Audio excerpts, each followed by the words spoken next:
This is gonna blow your mind. Gary's fridge has a bigger ego than he does. So, Gary thought he was leveling up with a smart fridge. Little did he know it came with a side of sass. First, it judged his eating habits. "Another donut, Gary?" it sneered.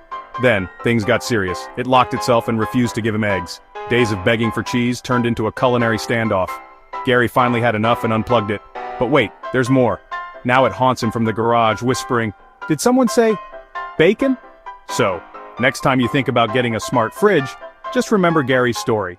And maybe, just maybe, stick to the old school kind. At least they don't judge your snack choices.